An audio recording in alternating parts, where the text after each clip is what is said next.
राम हरे राम राम राम हरे हरे। ग्रंथराज श्रीमद् भागवतम की जय। श्रील प्रभुपाद की जय। राम हरे राम राम राम। हरे Krishna. Hare Krishna.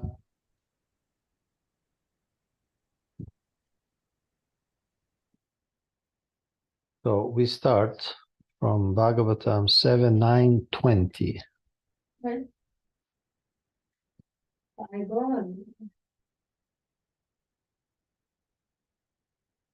So we continue with the prayers of Prahlāda Maharaj to Nishingadeva after Nishingadeva killed Hiranyakashipu. I can start. 1:20.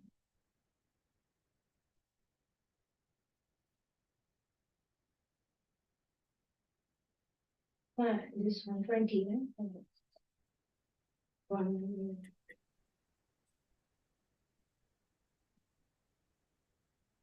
यस्मिन् यतो याहि येन च यस्य यस्मात् यस्मै यथा यद् उतायस्त्वा पारपरो वा भावा करोति विकरोति पृथक् स्वभावः संचोदितस्तद् अखिलं भवता स्वरूपम्.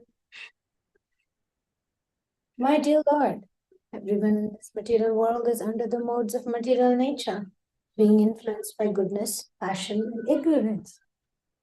Everyone, from the greatest personality, Lord Brahma, down to the small ant, works under the influence of these modes.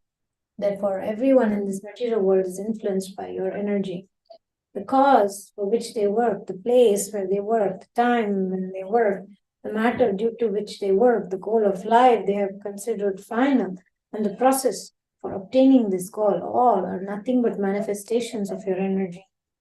Indeed, since the energy and energetic are identical, all of them are but manifestations of you. Purport.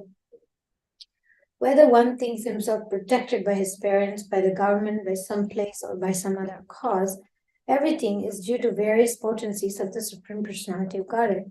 Everything that is done, whether in the higher, middle, or lower planetary system, is due to the supervision or control of the Supreme Lord. It is therefore said, Karmana Daiva Netrena Jantur Deho Papayate. The Supreme Personality of Godhead, the Super Soul within the core of everyone's heart, gives inspirations for action according to one's mentality. All of these mentalities are merely facilities given by Krishna to the person acting. Bhagavad Gita therefore says, Matta Smriti Jnanam Apohanam Cha. Everyone works according to the inspiration given by the Super Soul. Because everyone has a different goal of life, everyone acts differently as guided by the Supreme Personality of Godhead. The words Yasmin Yato Yahi Yena Cha Yasya Yasmat indicate that all activities, whether they may be, are whatever they may be, are but different features of the Supreme Personality of Godhead. All of them are created by the living entity and fulfilled by the mercy of the Lord. Although all such activities are non-different from the Lord nonetheless directs Sarvadharman Parityaja Mamekam Sharanam Vraja. Give up all other duties and surrender unto me. When we accept this direction from the Lord, we can actually become happy. As long as we work according to our material senses, we are in material life. But as soon as we act according to real transcendental direction of the Lord, our position is spiritual. The activities of bhakti, devotional service, are directly under the control of Supreme Personality of Godhead. Narada Pancharatra states, Sarvopadi Vinirmuktam Tatparatvena Nirmalam Rishikena Rishikesha Sevanam Bhakti Ruchyate. When one gives up materially designated positions and works under the direction of the Supreme Personality, one's spiritual life is revived. This is described as Swarupena Avastiti, being situated in one's original constitutional position. This is a real description of mukti, or liberation from material bondage. Want to comment something?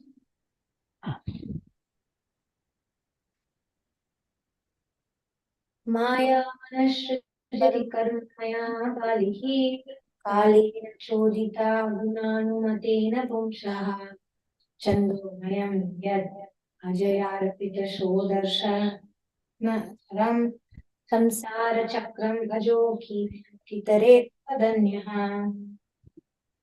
O Lord, the Supreme Eternal, by expanding your plenary portion, you've created the subtle bodies of the living entities through the agency of your external energy, which is agitated by time. Thus, the mind entraps the living entity in unlimited varieties of desires to be fulfilled by the Vedic directions of Karmakanda, fruitive activity, and the 16 elements. Who can get free from this entanglement unless he takes shelter at your lotus feet? Purport. If the hand of the Supreme Personality Godhead is present in everything, where's the question of being liberated from material engagement to spiritual blissful life? Indeed, it is a fact that Krishna is the source of everything, as we understand from Krishna himself in Bhagavad Gita. Aham sarvasya prabhavaha. All the activities in both the spiritual and material world are certainly conducted by the orders of the Supreme Personality of Godhead through the agency of the material or spiritual nature, as per the confirmed in Bhagavad Gita 9:10. Maya Dhyakshena Prakriti Suyate Characharam. Without the direction of the Supreme Lord, material nature cannot do anything. It cannot act independently. Therefore, in the beginning, the living entity wanted to enjoy the material energy and to give the living entity all facility. Krishna, the Supreme Personality of Godhead, created this material world and gave the living entity the facility to concoct different ideas and plans through the mind. These facilities offered by the Lord to the living entity constitute the 16 kinds of perverted support in the terms of knowledge gathering senses, the working senses, the mind, and the 5 material elements. The wheel of repeated birth and death is created by the Supreme Personality of Godhead, but to direct the will of the living entity in progress toward liberation, according to varied stages of advancement, different directions are given in the Vedas. Chandomayam. If one wants to be elevated to the higher planetary systems, he may follow the Vedic directions as stated in Bhagavad Gita 9:25. Yanti deve vrata devan pitranyanti pitran vrata bhutani yanti bhuteja yanti mam yadvinoti mam. Those who worship the demigods will take birth among the demigods. Those who worship the hosts, the spirits, will take birth among such beings. Those who worship ancestors go to the ancestors. And those who worship me will live with me.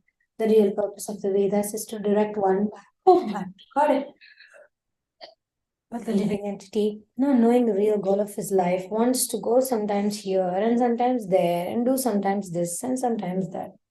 In this way, he wanders through the entire universe, imprisoned in the various species and thus engaging in various activities for which he must suffer the reactions.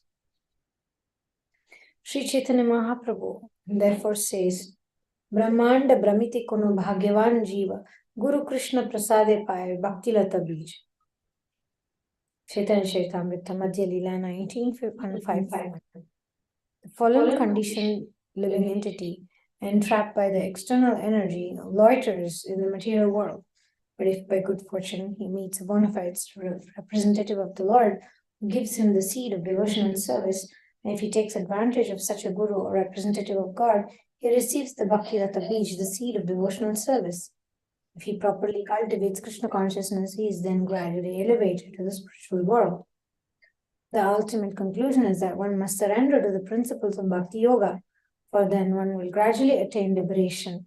No other method of liberation from material struggle is at all possible.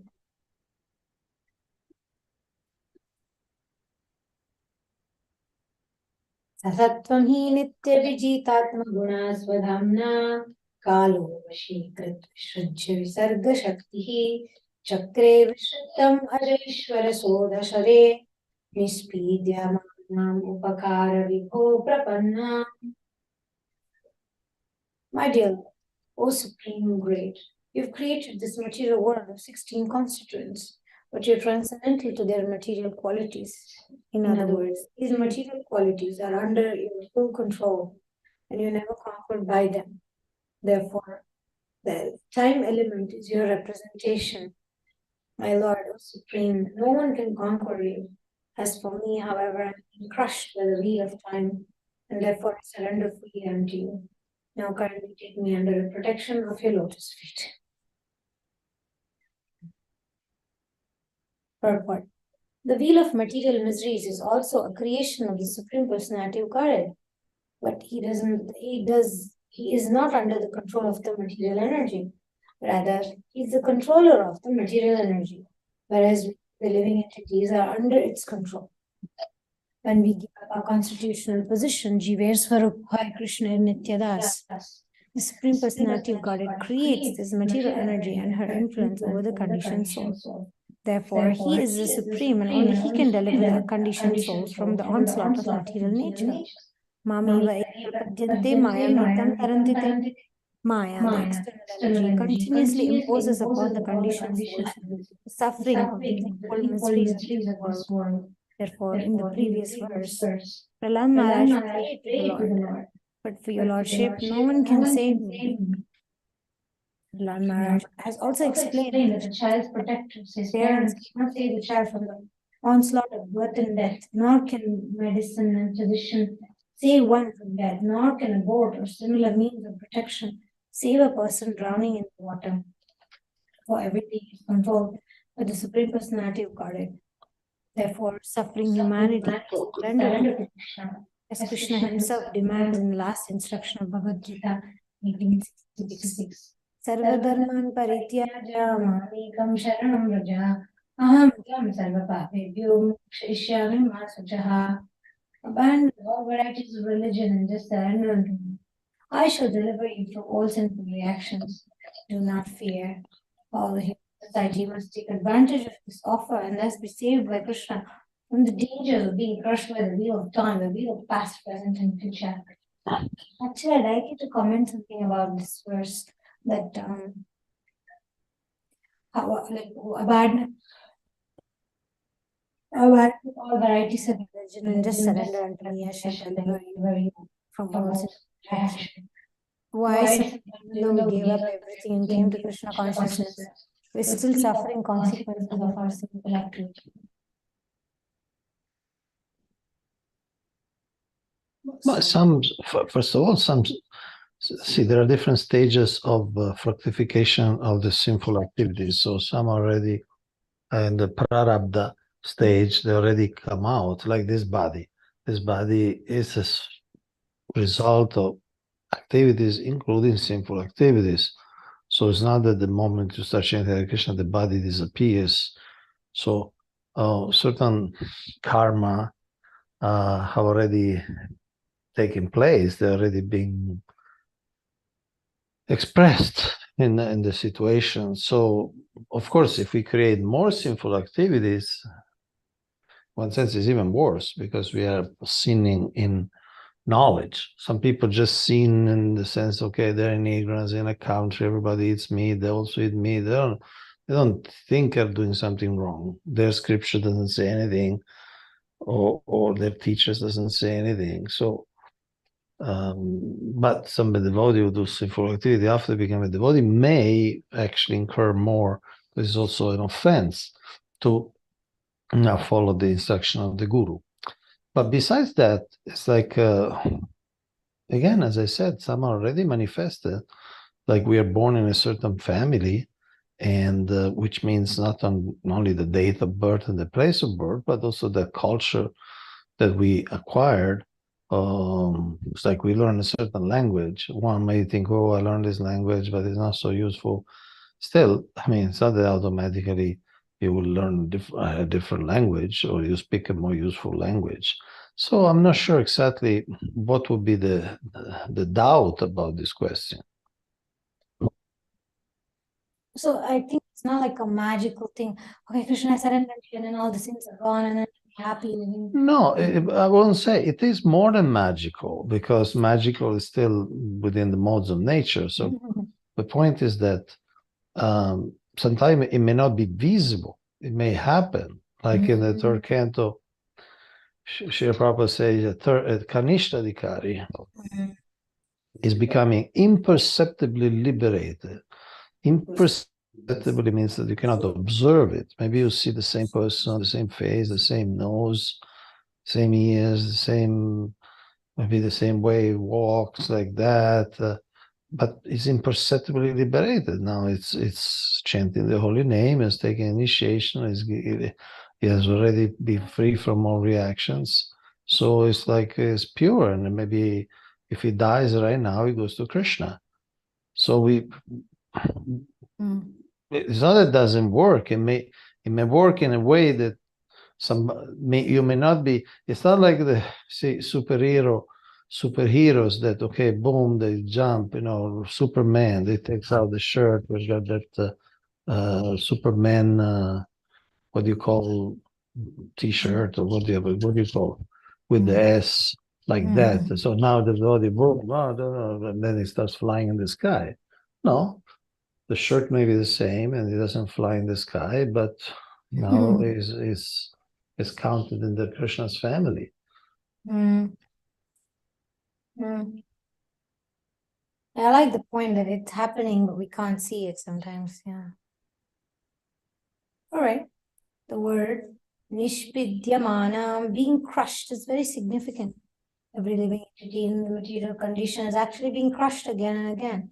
And to be safe from this position, one must take shelter of the Supreme Personality of Godhead. Then one will be happy.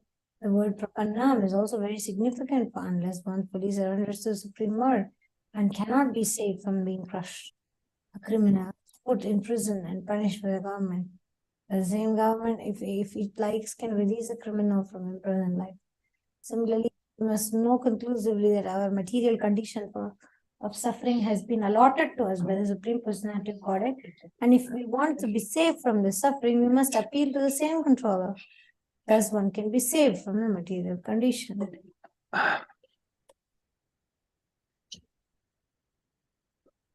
So, see, we need to understand one thing, that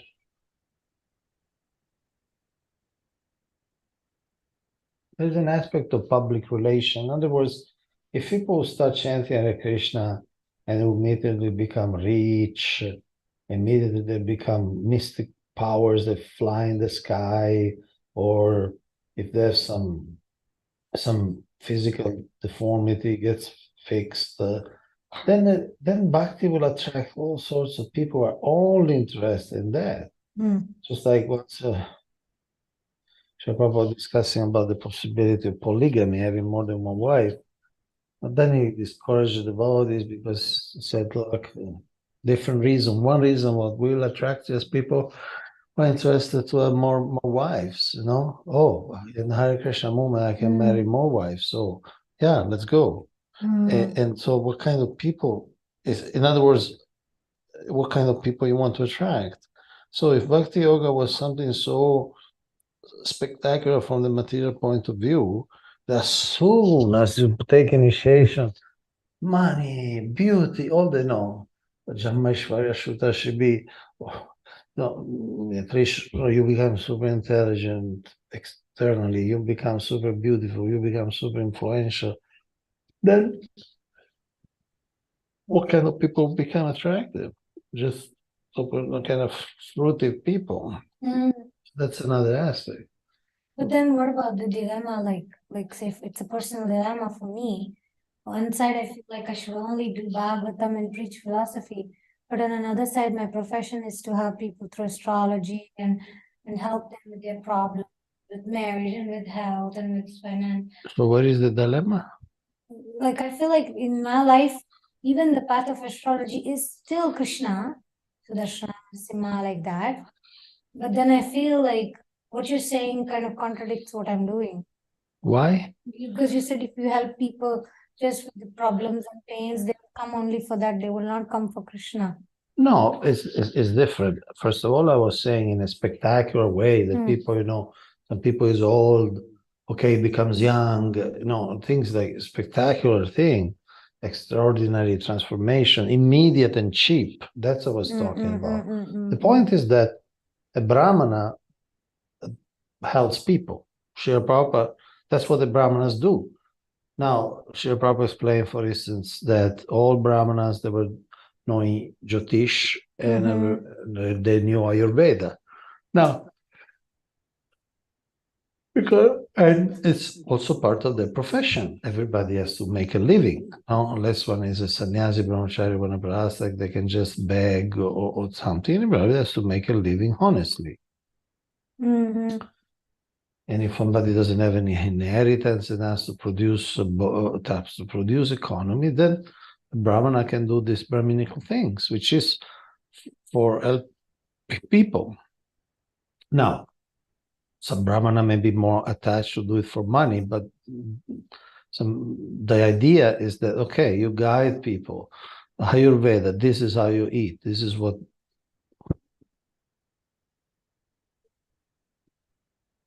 you don't eat. And then this is Jyotish. Now, do you marry this person? Don't marry this person. It will not be a good marriage. And also more subtle things like Sudarshana Homa, or, there are many, what they call arts, Brahminical arts. Some people may help with Vastu. Somebody's building a house completely wrong. You say, no, don't put the kitchen where the bathroom should be, and don't go to sleep where the kitchen would be, because you won't sleep or something. So Brahmana is helping people with knowledge, and some knowledge is more, it needs some specialization, of course, like Jyotish or like certain Vastu. Or maybe a devotee works in different ways, an honest work, helps people in different way. Maybe he's a lawyer, okay, he has a legal problem, he helps. Or he's a say doctor, so allopathic doctor makes surgeries, help people. But I don't see the contradiction, because these are given by Krishna. You follow? These are sciences given by Krishna. So what is the contradiction of using the sciences? What's the contradiction between practicing bhakti yoga and using the sciences given by Krishna? I don't see the contradiction. Do you see any contradiction?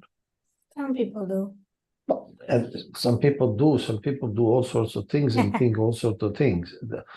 But are there some cogent argument? Are there some convincing? Well, they say then it's not pure surrender, it's not pure Krishna But Srila consciousness. Prabhupada, I mean, if we agree Srila Prabhupada was surrender, when he was very sick, he would see doctors. He would see both allopathic doctors, or Ayurvedic doctors. If you see, sometimes people just don't make the connection, or they don't know the history. It's like Srila Prabhupada, you study the history, especially but from the beginning. But sometimes you need to take the help of an expert. Like Srila Prabhupada spoke to the say he wanted to incorporate the BBT and so on, and the mother of Kshudri Prabhu, Srila Prabhupada's disciples, did the whole papers and things. So what? It means he's not surrender because he goes to a lawyer? What he should do? Just think, oh, Krishna, Krishna, Krishna, Krishna, Krishna. To give me the right words. It's a legal document. You need a lawyer. If the body doesn't function, you need a doctor. Ayurvedic doctor, allopathic doctor. That's a detail, but you need a doctor. What does it mean? You're not surrendered to Krishna. It's like if you say, "Oh, if I go to cook, I'm not surrendered to Krishna because maybe Krishna wants to cook." It's like, there's a lot of misconception. Yeah, that's the problem. That's the problem. Now you can talk. Now one can still be surrendered, or one can be certainly still surrendered. It just does the things that they are normally needed to be done. You need a lawyer, you go to a lawyer. You need a doctor, you go to a doctor. But still, you depend on Krishna. There's no contradiction. They're not mutually exclusive. Oh, because I'm going to the dentist, therefore I'm not a pure devotee, or because I'm not surrendered to Krishna, or I'm not a good devotee, or I'm not a sadhaka, because I go to a doctor. What do you expect? Krishna come in the night and pull out your teeth, your rotten teeth? That's not disposition. That's no. Who says that? So sometimes people have some sentimental idea what it means to be surrender. Sentimental ideas. Yeah. I remember there was a drama, it was a comedy at Bhaktivedanta Manor. It was a comedy, and there was a Bhakta that the Bhakta leader tells him there's a bunch of there was a big bucket full of pens. So the Bhakta leader tells the Bhakta, look, you try all these pens and throw away the ones that don't work and keep the ones that work. So the Bhakta goes, somebody doesn't want to do the work, so he just takes a bunch of pen and say Paramatma, Paramatma, Paramatma, and they start throwing pens to the different one. No, the one work and the one doesn't work. Casually, just say Paramatma, Paramatma, Paramatma. As the Paramatma to do his job. No, Paramatma, Paramatma. He would just throw, okay, 3 here, 1 here, 2 here, 4 here. No, without checking. So it's like if you check the pen, you're not surrendered. So sometimes, yeah, there is some ideas which, frankly, I don't know where they come from. Or maybe I can hypothesize that they come from not understanding the philosophy or understanding in a childish way, without the really understanding. You see, surrender is described, there are 6 elements, okay? There are 6 elements. Accept what's favorable, reject what is unfavorable, and so on. There's nothing there, meaning like, okay, you don't go to a doctor anymore, you don't go to the dentist anymore, you do not go to the lawyer anymore. What does it mean? Which acharyas ever taught something like this? Anyway, yeah, I know, I can kind of understand theoretically, but practically there is a lot of work as a movement towards this. Somehow or other we become either sentimental about this idea of surrender, or we get that kind of too much into astrology and mysticism. Yeah, of course, that can also become that can become what you call one can become confused and forget Krishna because he thinks that astrology will solve all this problem, which will not. Obviously, astrology deals with the planets, and the planets are part of this material world. So whatever arrangement of planets, some may be favorable for liberation, but still need to chant Hare Krishna at the time of death. And or think that unless everything is perfect, you cannot do your devotional service. It's like, oh, at this time is Rao Kala, maybe better I don't distribute books. What does it mean? Yeah, I think the wisdom to distinguish these two things and to be balanced is what we lack. Either there is one extreme, like very fanatic, stubborn way of Krishna consciousness and nothing else, and this and that, and not wanting to understand the holistic Vedic culture. And then on the other side is like too much liberalism of going into everything and losing the focus and more than liberalism, I would call it watering down or becoming so dependent. Yeah, the weak. I remember when the body was just so absorbed in the vastu of a place, he was feeling so disturbed. If something was off, I really felt, oh, it has to be perfect, like this, that.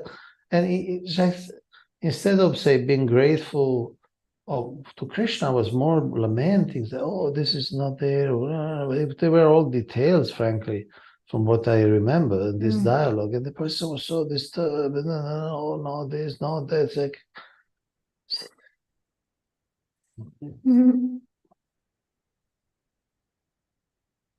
Yeah. It's 7:9:23. Would you like to screen share and continue? Screen share also? Yeah.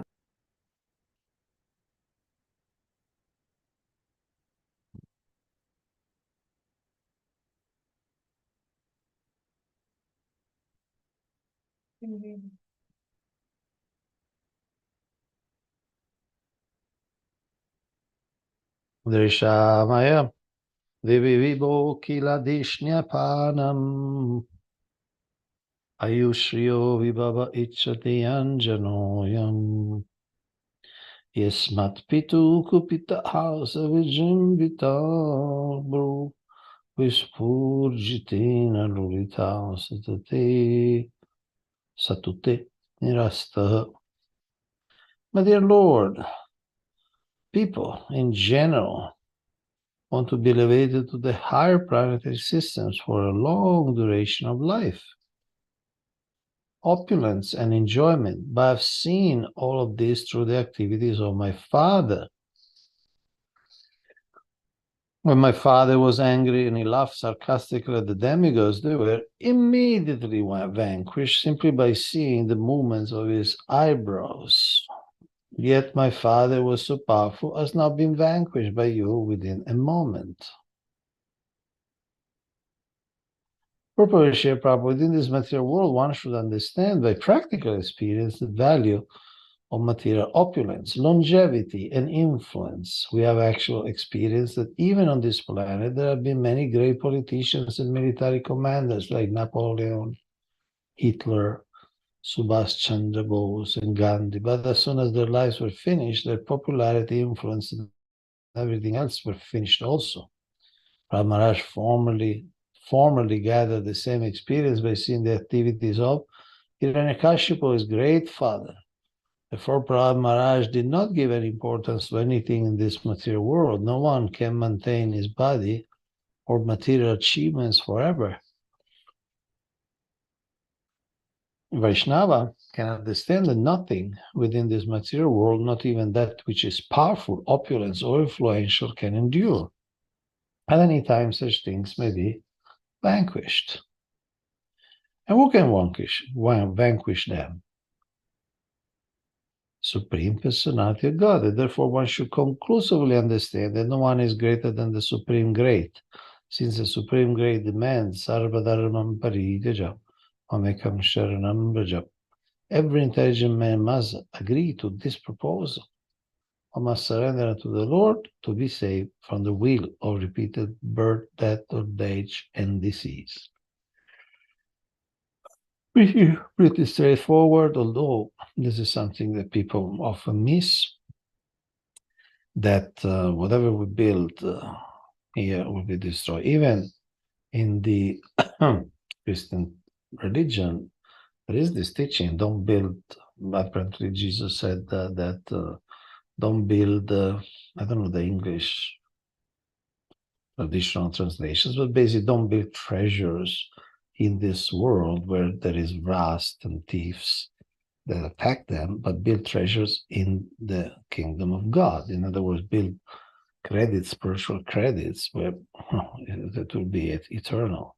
So all religions, all real religion, or all real religious teachers teach that the basic fact that, look, your future is not in the material world, meaning your future, whatever you'll do in this world, you cannot keep in the future. Could be you built treasures, you built influence, you built political power, it will not last. It will not last. So we end with will be destroyed. Why this year Prabhupada says we need to understand that God is greatest, and nobody is greater than him, because he will vanquish everybody. Therefore, we should surrender. That's all. There's nothing else to do.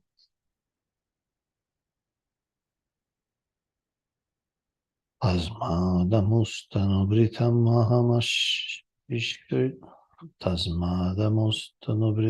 mahamashishogya ayustriyam pibhavamaindriyam virincha nechamite vidulitam uruvikramina kaladmanopanaya mam nija britya parshvam.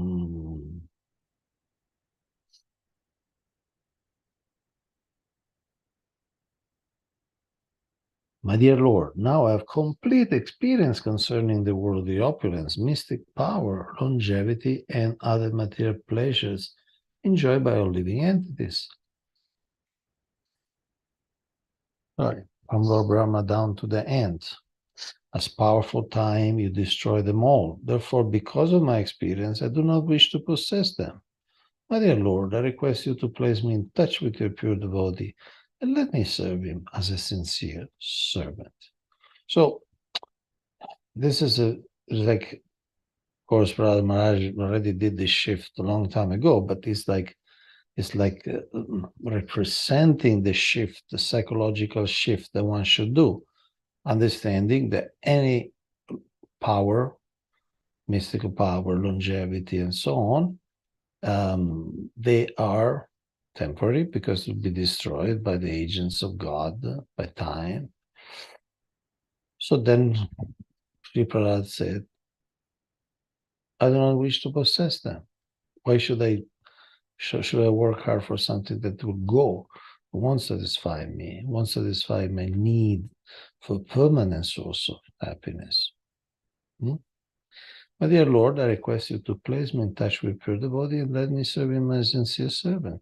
So it's a shift. It's a shift in priorities, a shift in direction, it's a shift in objectives, complete different shift. We say 360, from putting oneself in the center. Oh, I need to build this. I need to build that. I need to accumulate this. I need to enjoy that. To, okay, I'm a servant of the servant. Whatever the Lord, the servant of the Lord tells me, I'll do it.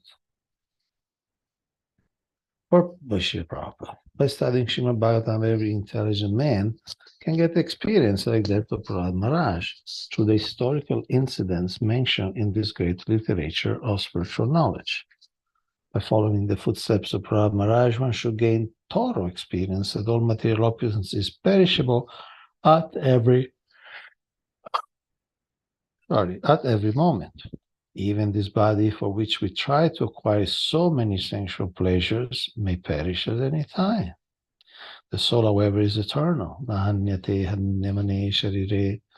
soul is never vanquished, even when the body is destroyed. An intelligent man, therefore, should care for the happiness of the spirit soul, not of the body. Even if one receives a body with a long duration of life, like those of Lord Brahma and the other great demigods, it will also be destroyed. And therefore, an intelligent man should be concerned with the imperishable spirit soul. To save oneself, one must take shelter of pure devotee. Narottam Das Thakur therefore says, Chadhiya Vaishnava Seva Nishtarak Pavechikeva. If one wants to save himself from material nature's onslaughts, which arise because of the material body, one must become Krishna conscious and try to fully understand Krishna. Said in Bhagavad Gita 4.9, Janma karma shamedivyam evan yoveti tattvatva. One should understand Krishna in truth, and this one can do only by serving a pure devotee. Thus, Prahlāda Maharaj prays the Lord Nishingadeva place him in touch with the pure devotee and servant instead of awarding him material opulence. Every intelligent man within this material world must follow Prahlāda Maharaj. Mahajano yena gatha sapantaha. Prahlāda Maharaj did not want to enjoy the estate left by his father. Rather, he wanted to become a servant of the Lord.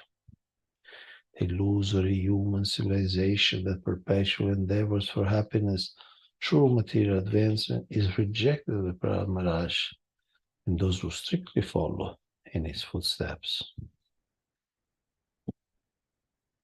There are different types of opulences. There are different types of material opulence, known technically as bhukti, mukti, and siddhi. Bhukti refers to being situated in a very good position, like a position with the demigods in the higher planetary systems. where one can enjoy material sense gratification to the greatest extent. Mukti refers to being disgusted with material advancement and thus desiring to become one with the Supreme.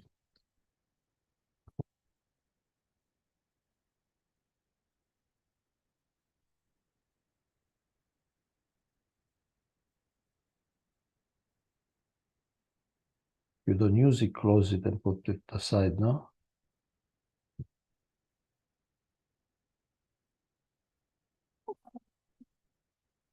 Mukti refers to being disgusted with material advancement and thus desiring to become one with the Supreme. Siddhi refers to executing a severe type of meditation like that of the yogis to attain 8 kinds of perfection, Anima, Gima, Mahima, etc. All who desire some material advancement through Bhukti, Mukti, or Siddhi are punishable in due course of time, and they return to material activities. Prahlāda Maharaj rejected them all. He simply wanted to engage as an apprentice under the guidance of a pure devotee. So in other words, see how Bhakti Yoga is practical. It's not something abstract. One understands material life, there is no hope. In material life, there is no hope for being any permanent situation, therefore no hope for any permanent happiness or any permanent relations. So one understands that theoretically, and then, okay, what do? Then you become a servant of a pure devotee. It's very practical. It's nothing abstract, nothing speculative, and then the pure devotee will engage you. Say, chant this mantra, chant this much, offer your food, don't eat this, don't eat that, but eat only this. Then, okay, yeah, we know the Bhakti Yoga practice. It's very practical. Of course, doesn't mean that one doesn't, is not responsible in this world, taking care of the family, going to the job or going to the profession. That doesn't mean that. But the mood is completely different. One has stopped internally to hanker for the temporary. And from outside may look completely the same. You may have an office and you have 10 people. One is a devotee, serious devotee, and they may be doing the same thing with their, I don't know, it's a building construction company. And there are 10 engineers and they do the same thing. They design things. But one is doing for Krishna, meaning is maintaining himself, his family as a duty, but all he wants to do is to serve his guru. So he's not thinking, oh, I want to go to vacation. If he wants to go to vacation, means he wants to go to Vrindavan, he wants to go to pilgrimage. Just I read this morning, Maharaj in a few days is taking a yatra to Puri. Now, many of these people, maybe I would say most of these people, maybe, I don't know, would be 90%, I don't know, 90% have jobs, they work. And this is their vacation. In other words, when they can get some days together, and they can get some free time, some holidays, and they go to Puri with their spiritual master. That's a vacation for the body. And they don't aspire that, okay, next year they'll go to Vrindavan, next year to Mayapur, next year to some South Indian temples, and so on. Next year they'll go to Dwaraka. So that's their life. They don't have any more, oh, I want to go to vacation to some Seychelles or some Bahamas. No, if they have time, they go to the holy places. Or they go for some outreach, they go for some propagation. So this is very clear, very graphic. Bhakti Yoga is very practical. It's not just a theory, or it's not just everyone by himself trying to get out of the world. No, you become a servant of the servant. That's basically that's all.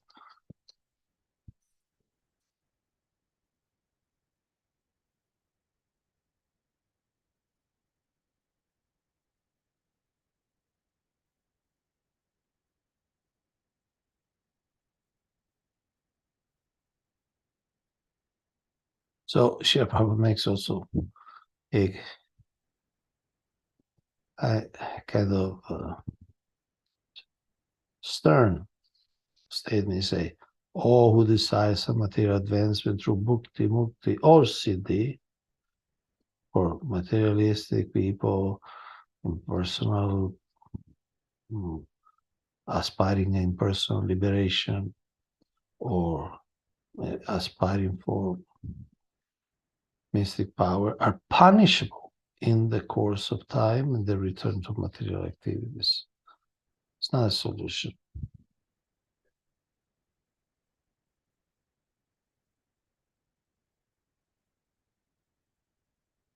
Putra Shisha Shruti Sukha Mrigatrashni Rupa Kvedam Kali Varamashisha Rujam Viruda Nirvidyate Natujano Yadapiti Vidvan Amanam Maduravai Shamayam Durapai.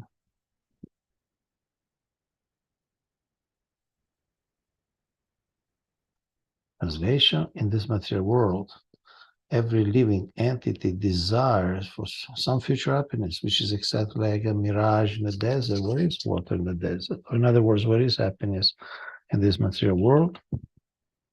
As for this body, what is its value? It's merely a source of various diseases. The so-called philosophers, scientists, and politicians know this very well. But nonetheless, they aspire for temporary happiness. Happiness is very difficult to obtain, but because they are unable to control their senses, they run after the so-called happiness of the material world and never come to the right conclusion. Purport, this Srila Prabhupada.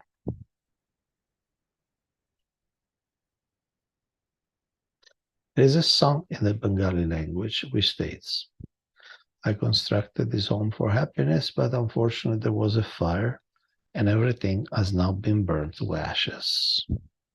This illustrates the nature of material happiness. Everyone knows it, but nonetheless one plans to hear or think something very pleasing. Unfortunately, all of one's plans are annihilated in due course of time.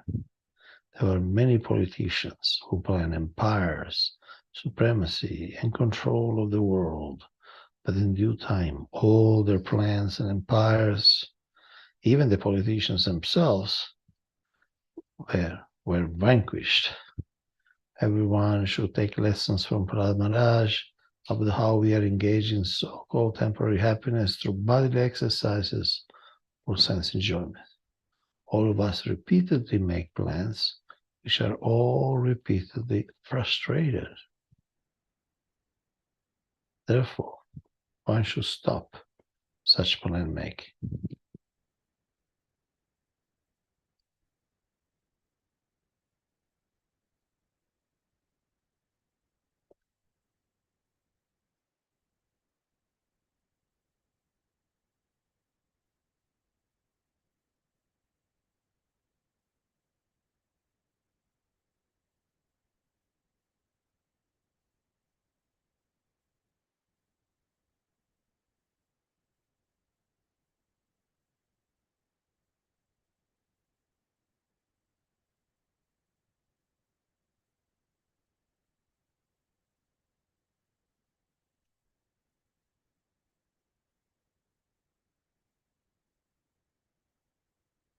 Okay, so Srila Prabhupada said, therefore one should stop such plan making. Of course, one can plan for Krishna, like Srila Prabhupada planned for Krishna when he wanted the Bhagavatam. He said that it'd be 60 volumes, each volume 400 pages. So, but not for so-called temporary happiness. As one, okay, back to the purport, as one cannot stop a blazing fire by constantly pouring ghee upon it, one cannot satisfy oneself by increasing plans for sense enjoyment. The blazing fire is Bhava Maha Davagni, the forest fire of material existence. The forest fire occurs automatically without endeavor. We must be happy. We want to be happy in this material world, but this will never be possible. We shall simply increase the blazing fires fire of desires. Our desires cannot be satisfied by illusory thoughts and plans. Rather, we have to follow the instructions of our Krishna. Sarvadharma parityaja mamekam sharanam vraja. It's interesting, Srila Prabhupada is quoting this verse again and again in these few verses that we read. Then we shall be happy. Otherwise, in the name of happiness, we shall continue to suffer miserable conditions. And this is one characteristic. One gets exactly the opposite of what one plans for. One may take drugs thinking, oh, I'll become free by taking drugs, but actually becomes more and more and more enslaved, more and more dull and even crazy.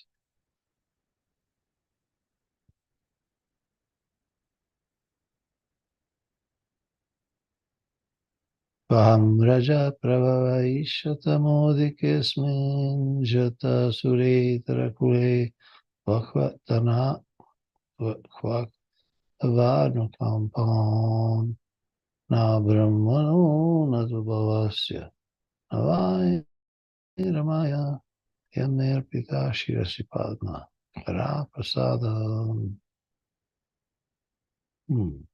O my Lord, O Supreme, because I was born in a family full of the hellish material qualities of passion and ignorance, what is my position? And what is to be said of your causeless mercy, which was never offered even to Lord Brahma, to Lord Shiva, the goddess of fortune, Lakshmi? You never put your lotus hand upon their heads, but you have put it upon mine. For Srila Prabhupada, Prahlāda Maharaj was surprised at the causeless mercy of the Supreme Lord, the personality of God. Therefore, although Prabhupada was born in a demonic family, although the Lord had never before placed his lotus hand on the head of Brahma Shiva or the goddess of fortune, his constant companion, Lord Nishingadeva, kindly placed his hand on the head of Prahlāda. This is the meaning of causeless mercy. The causeless mercy of the Supreme Personality of Godhead may be bestowed upon anyone, regardless of his position in this material world. It's very important. The causeless mercy of the Supreme Personality of Godhead may be bestowed upon anyone, regardless of his position in this material world. Everyone is eligible to worship the Supreme Lord, irrespective of his material position. This is confirmed in Bhagavad Gita 14:26. Panchayoga vicharina bhakti yogina sevate saguna samatite tambramayugoya yakapate. One who engages in full devotional service, who does not fall down in any circumstance, at once transcends the modes of material nature and thus comes to the level of Brahman. Anyone who engages in continuous devotional service to the Lord is situated in the spiritual world, has nothing to do with the material qualities, Sattva Guna, Raja Guna, and Tamaguna.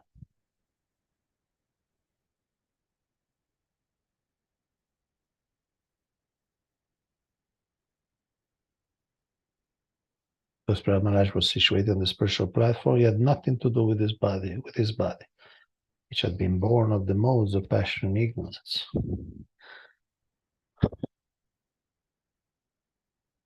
The symptoms of passion and ignorance are described in Srimad Bhagavatam.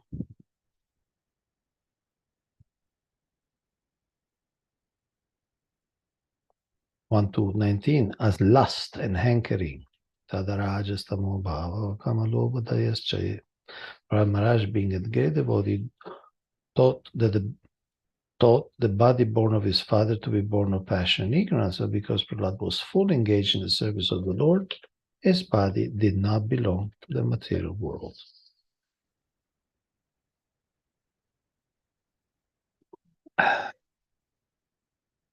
The pure Vaishnava's body is spiritualized even in this life. For example, when iron is put into a fire, it becomes red hot and it's no longer iron but fire. Similarly, the so-called material bodies of devotees who fully engage in the devotional service of the Lord, being constantly in the fire of spiritual life, have nothing to do with matter, but are spiritualized.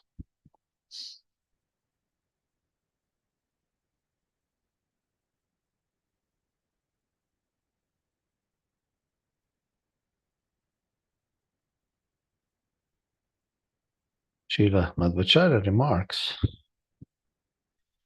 that the goddess of fortune, the mother of the universe, could not get mercy similar to that which was offered to Prahlāda Maharaj, for although the goddess of fortune is always a constant companion of the Supreme Lord, the Lord is more inclined to his devotees.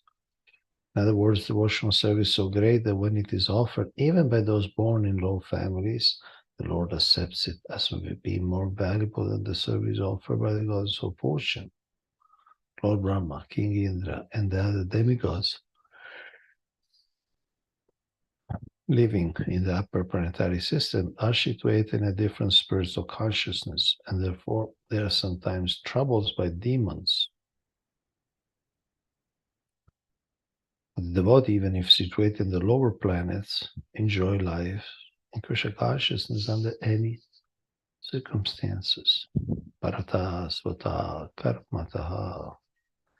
As he acts himself, as he instructed by others, or as he performs his material activities, he enjoys life in every respect. In this regard, Madhvacharya quotes the following verses, which are mentioned in the Brahma Tarka. Shri Brahma Brahmi Vindradi Tri Katat Stripustuta Tandani Chakramadeva Sadamukto Smito Api Haribhakto Chatagere Gyane Shute Sukecha Yamena Tu Parata Svata Karmano Tava Nakatanchit Tadanyata.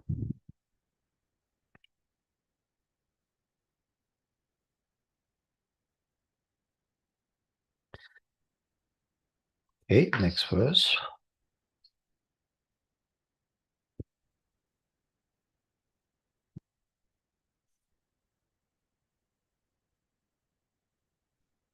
Naisha paravaramatir bhavato nanusya jantoryatatma surido jagatastatapi sansevaya suraparo ivate prasada sevanurupa mudayo na paravaratvam.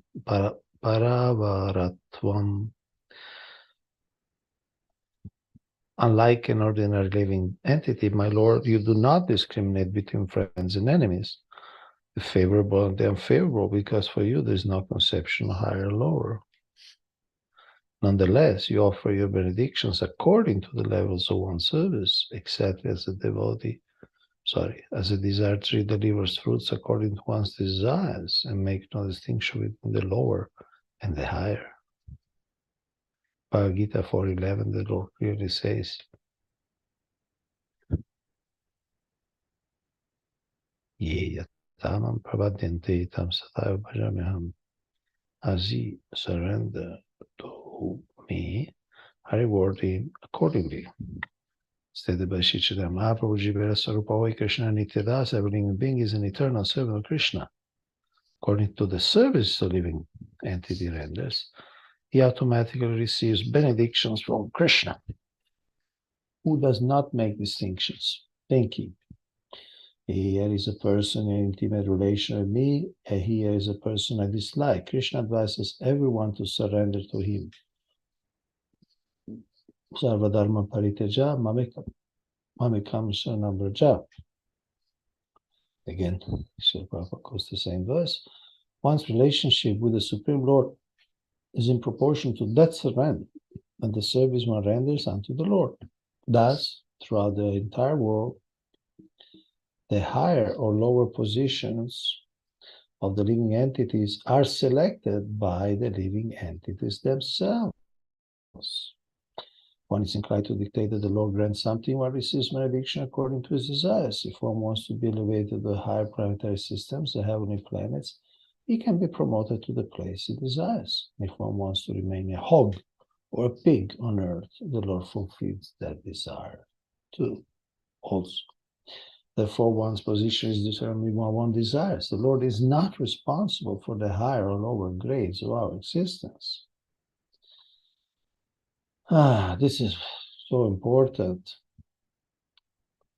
It's like the material world, there are different paths, going up, going down, associated with this guna or that guna, then it's associated with this mentality or that mentality, or search for this pleasure or the other pleasure, for this association, the other association, make this plan or make the other plan. And of course, one may feel blocked because, oh, how I ended up here. Why you ended up there? Because you desire in a certain way, you acted in a certain way. Krishna gave you like a field of action, and then depends on what you planned. It's like if somebody has a field. Some people make it very nice into a garden, mango trees, jackfruit trees. Then he enjoys those fruits with his family. Another doesn't do anything, and so the place becomes full of thorn bushes and weeds and snakes, and strange things, things which are not pleasant, ant hills and all that. So anyway, so we see variety, but this variety has a cause, and the cause is the desire of people, desire and actions. But the Lord, it's in other words, if somebody is rich or poor, it's not the decision of the Lord. The Lord creates certain laws, and then according to those laws, according to trajectories the people choose, they end up where they end up. It's not the Lord's decision. Now, we may be ignorant and not see that, because we open our eyes, we see people higher, lower, more in pain, or more in a pleasant life, but that those have a cause. Nothing comes by chance.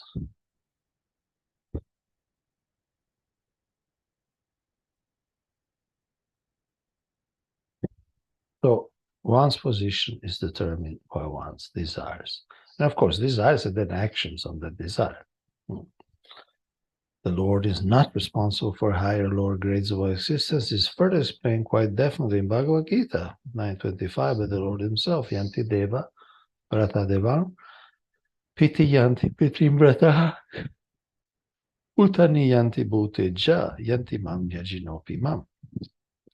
Some people want to be promoted to the heavenly planet, some want to be promoted to Pitriloka, and some want to remain on earth. But if one is interested in returning home back to God, it can be promoted there also.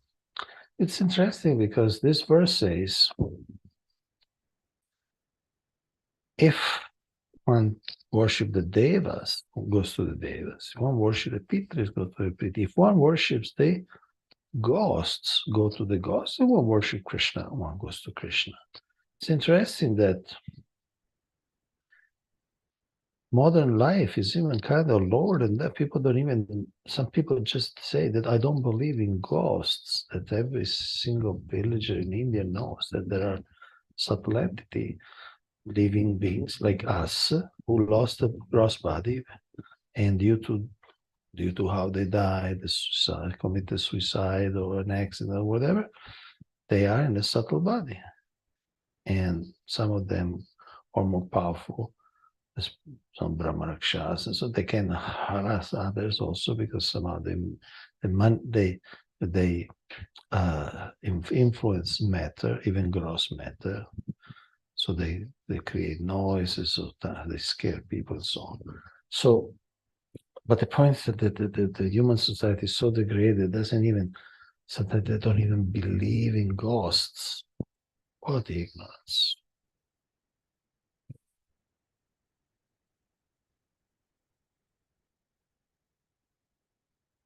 According to the demands of a particular devotee, he receives a result by the grace of the Lord. The Lord does not discriminate, thinking, he is a person favorable to me, he is a person who is not favorable. Rather, he fulfills the desire of everyone. Therefore, the Shastra enjoys akama sarvakama mokshakama udaradi tibrina Bhakti yogina yajita purusham param. Whether one is without desire, the condition of the devotees, or is desirous of all fruitive results, or is after liberation. One should with all efforts try to worship the Supreme Personality of Godhead for complete perfection, culminating in Krishna consciousness. Bhagavatam 2.3.10. According to one's position, whether as a devotee, karmi, or jnani, whatever one wants, one can get it if one fully engages in the service of the Lord. So this should promote and produce a sense of responsibility. The Lord is the controller, full stop. But he controls things, situation, according to how people act. So whatever one wants, one can get it to fully engages in the service of the Lord. But fully engages means he has to put the time and the energy. It's not just desiring sitting on a couch. Oh, well, I would like to become Indra. He has so many apsaras, then I go to sleep. No, to become Indra, you got to do so many yagas, so many pious activities. So it's not just the desire, but the action that shows your sincerity, even material sincerity. You want mystic powers, so go to the forest, go and do mystic yoga, which is not easy, it's not necessarily pleasant. You have to abandon everything. You have to leave your phone at home. Can't take your phone and then do Ashtanga yoga with your phone. So sincerity means the willingness to pay the price. Whatever you want, yes. So in other words, you can get whatever you want, but you have to pay the price. And when they say, but it's not material price, one might say, oh, I don't have money. So it's like a private jet. One may say, well, I don't have money to buy a private jet. I just don't have money. Even if I sell my house, if I use all my savings, everything, I don't have enough money to buy me a private jet. But that's different. Here it's more like, it's not a question of money. The price is the effort. The price is concentration. The price is dedication to a certain practice, whatever one wants. But here the Bhagavad says that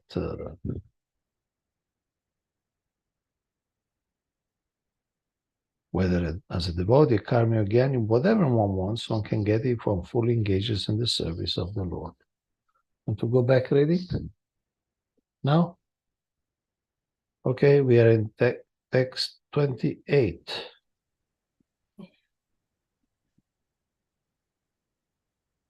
Evam janam nipatitam prabhavahi kripe kambhi kamabhikam anuya prapatan prasangad kritma satsurasina bhagavan grihita soham katam no vishrajetav bhritya sevam. My dear Lord, O Supreme Personality of Godhead, because of my association with material desires, one after another, I was gradually falling into the blind well full of snakes following the general populace. But your servant Narad Muni kindly accepted me as his disciple and instructed me how to achieve this transcendental position. Therefore, my first duty is to serve him. How could I leave his service?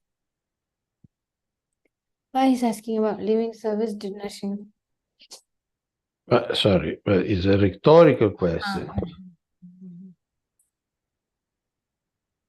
As we've seen in later verses, even though Prahlāda Maharaj was directly offered all the benedictions he might have desired, he refused to accept such offerings from the Supreme Personality of Godhead.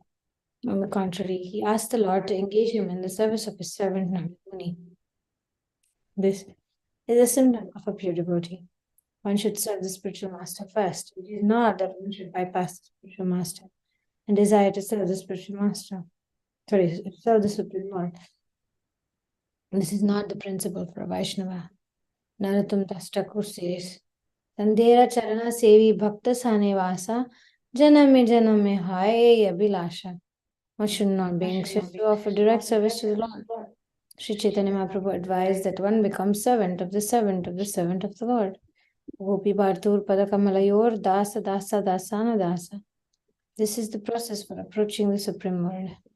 The first service should be rendered to the spiritual master, so that by his mercy one can approach the Supreme Personality of Godhead to render service. While teaching Rupa Goswami, Sri Chaitanya Mahaprabhu said, Guru Krishna Prasade Paye Bhakti Rata Bij. One can achieve the seed of devotional service by the mercy of the Guru, the spiritual master, and then by the mercy of Krishna. This is the secret of success. One should try to please the spiritual master, and then first one should try to please the spiritual master. Then one should attempt to please the Supreme Personality of Godhead. Vishwanath Chakravarti Thakur also says, Asya prasada bhagavat prasado. One should not attempt to please the Supreme Personality of Godhead by concoction. One must first be prepared to serve the spiritual master. And when one is qualified, he is automatically offered the platform of direct service to the Lord. Therefore, Prahlāda Maharaj proposed that he engage in the service of Narad Muni. He never proposed that he engage directly in the service of the Lord. This is the right conclusion. Therefore, he said, Soham katam vishrje tava bhritya sevam. How can I give up the service of my spiritual master, who has favored me in such a way that I am now able to see you face to face? Prahlāda Maharaj prayed to the Lord that he might continue to engage in the service of the spiritual master, Narad Muni.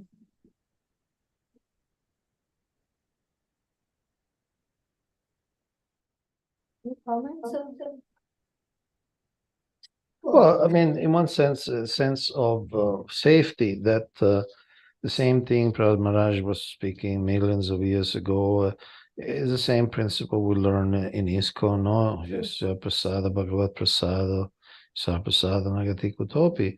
It's like, it's the same thing, because these are eternal principles.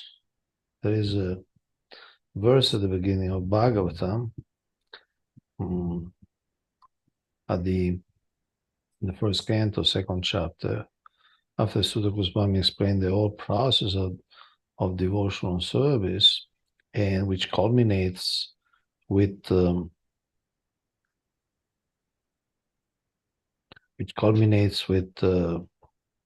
enlightenment and enlivenment and happiness and so on, positive scientific knowledge of the personality of Godhead.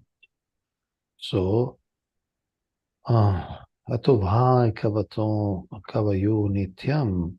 So the Goswami say, ato, therefore meaning, having said all this, the one how it become perfected and beyond the guna, beyond pain, develop love for Krishna. Ato vai kavayo nityam kavayaha. The transcendentalists, ato vai kavayo nityam bhaktim paramaya muda. From time immemorial, bhaktim paramaya muda, with great delight, they paramaya muda, with greatest happiness, they perform bhaktim. Vasudheve bhagavati kurvanti atma prasadanim. They render service that which enlivens, which satisfies, fully nourishes and pleases the soul. Pleases means satisfies the soul. So it's the same thing, which I'm saying in a sense of safety, in the sense of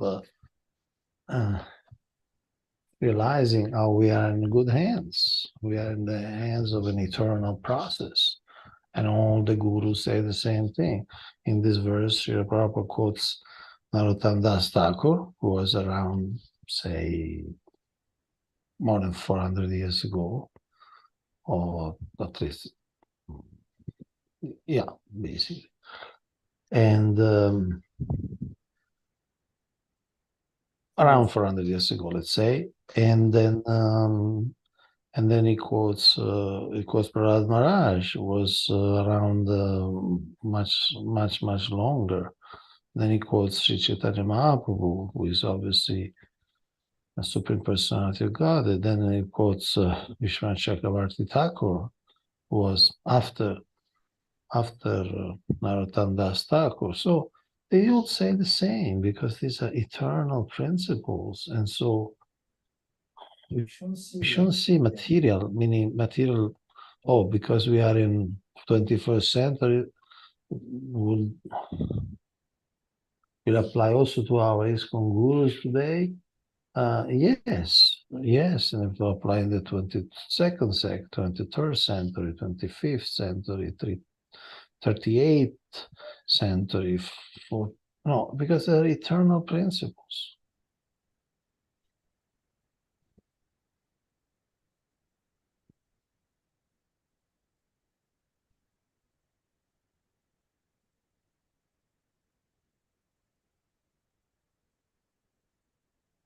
Matpranarakshanamantapiturbadascha Manyesvabhritya Rishivakmritam Vidasam Kagdham Pragriya Yadavocha Dasad Viditsus Tvam Ishvaro Madaparo Batukam Harami.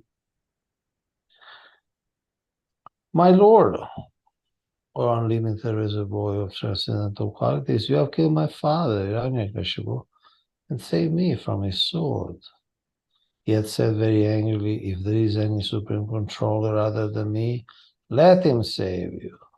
I shall now sever your head from your body. Therefore, I think that both in saving me and in killing him, you have acted just to prove true the words of your devotee. There is no other cause.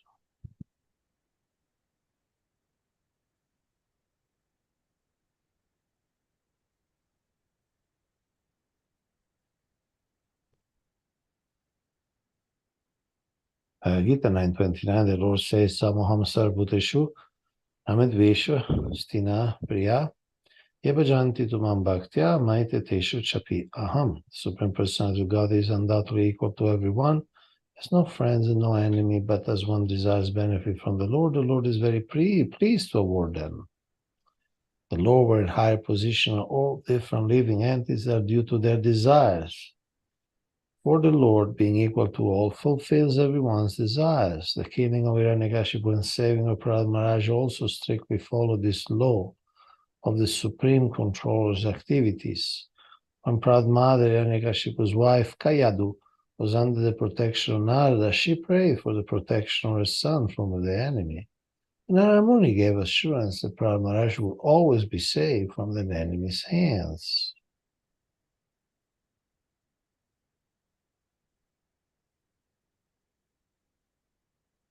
So here, Srila Prabhupada gives the background because Prahlāda Maharaj stated that to validate, to confirm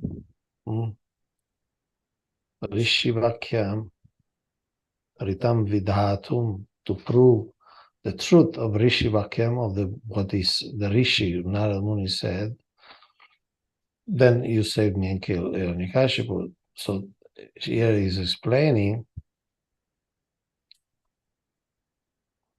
that Narada Muni gave assurance to the mother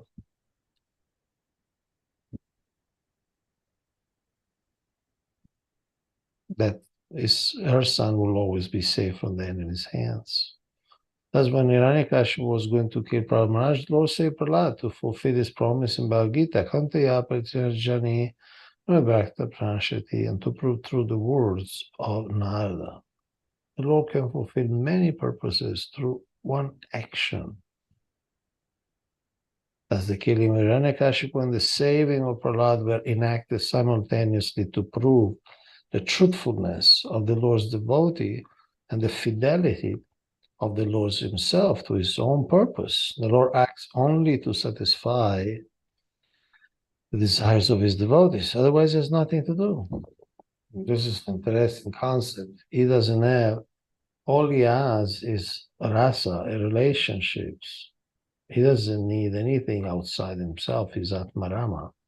It's not like, okay, we had to go 9 to 5 to a job. So I had to go 9 to 5 to a job. The Lord has nothing to do. He has everything. There's nothing to accomplish or to accumulate or to achieve. So, Srila Prabhupada says, the Lord has nothing to do. The Lord's act only to satisfy the desires of his devotees, otherwise he has nothing to do. As confirmed in the Vedic language, Natasya Karyam Karanam Shavidyate, the Lord has nothing to do personally, for everything is done through his different potencies. Parasya Shakti Vividaiva Shuriyate. The Lord has multifarious energies through which everything is done. Thus, when he personally does something, it is only to satisfy his devotee. The Lord is known as Bhakta Vatsala because he very much favors his devoted servant. So let's see if we can finish the last verse for today. So we would have done 10, Ekans, 12, verse 30. Oh, translation or? No. Ekastvam eva jagate tumam shuyam yat. It's gone. Ha ha.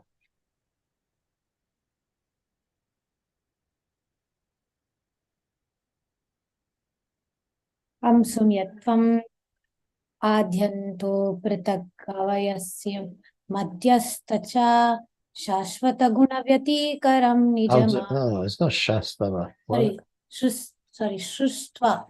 Shrustva gunavyatikaram nijamaya yedam nanevatayr avasita tadasanu pravishta. My dear Lord, you alone manifest yourself as the entire cosmic manifestation. For you existed before the creation. You exist after the annihilation, and you are the maintainer between the beginning and the end. All this is done by your external energy through actions and reactions of the three modes of material nature. Therefore, whatever exists externally and internally is you alone. Purport. As stated in the Brahma Samhita 535, Ekopya asau rachitum jagadanda kotim yachakshirasti jagadanda chaya yadanta andantarasta paramanu chayantarastam govindamadi purusham tamaham vajami. I worship the personality of Godhead Govinda, who, by one of his plenary portions, enters the existence of every universe and every atomic particle, and thus unlimitedly manifests his infinite energy all over the material creation. To create this cosmic manifestation, Govinda, the Supreme Personality of Godhead, expands his external energy and thus enters everything in the universe, including the atomic particles. In this way, he exists in the entire cosmic manifestation. Therefore, the activities of the Supreme Personality of Godhead in maintaining his devotees are transcendental, non-material. He exists in everything as the cause and effect, yet he is separate, existing beyond this cosmic manifestation. This is also confirmed in Bhagavad Gita 9 form. Mayam tatam idam sarvam jagadavyaktamurtina matstani sarvabhutani nachaham teshvam avastita. The entire cosmic manifestation is but an expansion of the Lord's energy. Everything rests in him, yet he exists separately, beyond creation, maintenance, and annihilation. The varieties of creation are performed by his external energy. Because the energy and energetic are one, everything is one. Sarvam khalvam idam brahma. Therefore, without Krishna, the Parabrahman, nothing can exist. The difference between the material and spiritual worlds is that external energy is manifested in the material world, whereas his spiritual energy exists in the spiritual world. Both energies, however, belong to the Supreme Lord, and therefore, in a higher sense, there is no exhibition of material energy because everything is spiritual energy. The energy in which the Lord's all-pervasiveness is not realized is called material. Otherwise, everything is spiritual. Therefore, Prahlāda prays, Ekastvam evam jagat etam. You are everything. I want to make a comment that's kind of relevant to this pastime we're studying, and it's a response from Astrology Guru about people facing negative things after the yagya. He was very happy. He said, "Oh, that's good, actually. It's good news. Tell them to relax, because my father used to say that when you have to cure a wound, first you need to clean it. And so this cleaning is what's happening to them." And he said, in this mantrika path, there are three categories of people. One kind of category are people that immediately feel positive impact, immediately get gains. But those who have a lot of negative karma, a lot of negativity in them, they will experience, and the mantrika is working for them. If it's working for them, then they will experience more worse condition a little bit. And like you said about surgery, like, and then he said it will happen, and it's a good sign. Of course, it means they had a lot of negativity and therefore it's happening, but it's also that it will take them more time. But he said the most problematic, it'll take them time to feel good. In 28 days, it will take time. Because he's going to chant now for 28 days for all the people that we did Sankalpa. So it's going to take time for them to really come up. But he said, rest assured, if they're feeling bad now, immediately after the yagya, it means that it's working, and they will, like exactly like you said. And then he said, those are the problematic people who are tatastha. He said, there are people that it doesn't help them positively also, and nothing happens negatively also. And those are the people that the mantrika just doesn't work on them. And he said, those are the like sad cases that nothing happens for them. And so yeah, I'm thinking here about the Lord, like enmity of the Lord. You remember we were studying in this canto? It's better to have intensity, even like if you hate the Lord, but you're so focused on the Lord like that. So those are like tatastha people are unfortunate because they are kind of immune to spiritual energy, almost. Like it doesn't cleanse them of their materiality or something. So those who feel immediately beneficial or better means they don't have such a big. Yeah, it's not so much negativity. So if we leave now. Yeah, I have to write to them and console them. And yeah, tell them over there. But no, what? You don't like to write to the computer, isn't it easy to write complex things? Yes. And then the 28 days, what? Like, Okay. I mean, it's part of the process. It's not like material magic that, I mean, it's more than material magic. I'm just saying if something happens in distance and so on. But, yes, yourself in the hands of Sudarshan. Sudarshan takes care of you. And you're taking care of there may be some